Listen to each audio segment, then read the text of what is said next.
పల్నాడు జిల్లా గురజాల నియోజకవర్గంలో అభివృద్ధి అంతా టీడీపీ హయాంలోనే జరిగిందన్నారు మాజీ ఎమ్మెల్యే ఎర్రతపనేని. వైసీపీ ప్రభుత్వం గురజాల నియోజకవర్గాన్ని అభివృద్ధి చేసిందేమీ లేదని మండిపడ్డారు.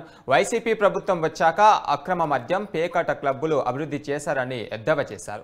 అధికారం ఉందని చంద్రబాబు నాయుడుని 53 రోజులు జైల్లో పెట్టారో అదే జైల్లో వైసీపీ వాళ్ళు ఉండేందుకు సిద్ధంగా ఉండాలని వార్నింగ్ ఇచ్చారు. ఇక రాబోయేది టీడీపీ ప్రభుత్వమే అని ఎర్రపతనేని ధీమా వ్యక్తం చేశారు. గురజాలలో నిర్వహించిన జయహో బీసీ సభలో ఆయన వ్యాఖ్యలు చేశారు.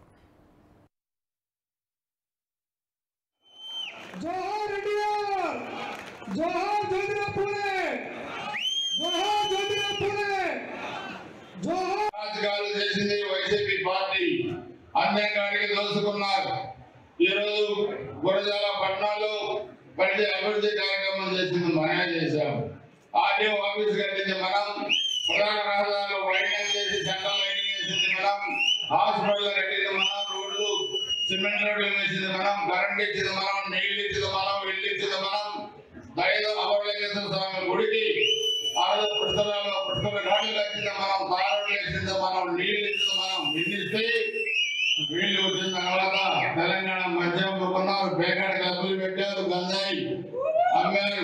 మాడవుల్లో జరిగి వాళ్ళ పార్టీ కార్యకర్తని రంగురాళ్ళ దోపిడీలో వాళ్ళు చంపేశారు.